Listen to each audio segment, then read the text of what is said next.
quand dans le ciel bleu tu vois un nuage passer, y a parfois dessus la piaffe qui est posée.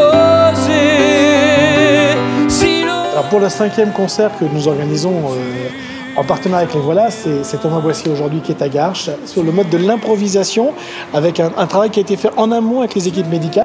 On a donné des mots, des noms, il devait faire des chansons avec les mots qu'on lui a donnés.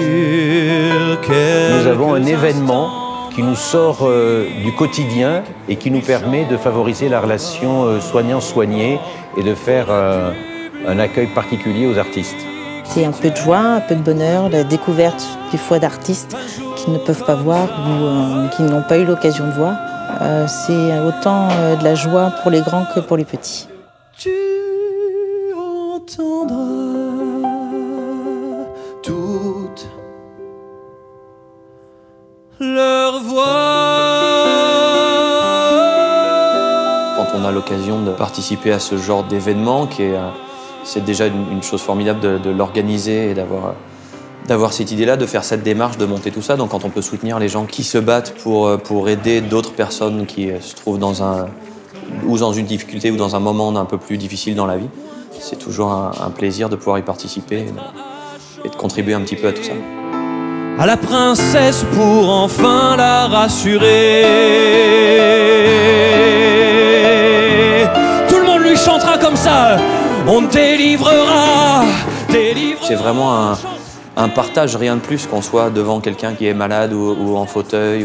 Ça change absolument pas la relation qu'on a avec la personne. Et puis quand on part sur quelque chose qui est aussi universel que la musique, de toute façon, on sait qu'on crée un lien exceptionnel. Justement, je pense qu'on se retrouve évidemment dans des conditions qui sont pas ordinaires, mais avec un public qui, lui, est tout à fait ordinaire.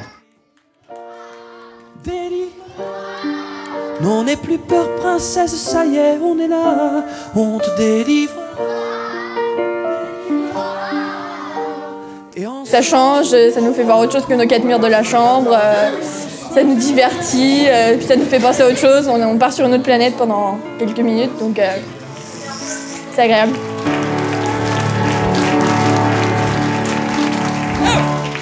Un éléphant mange le sapin de Noël avec toutes les décorations.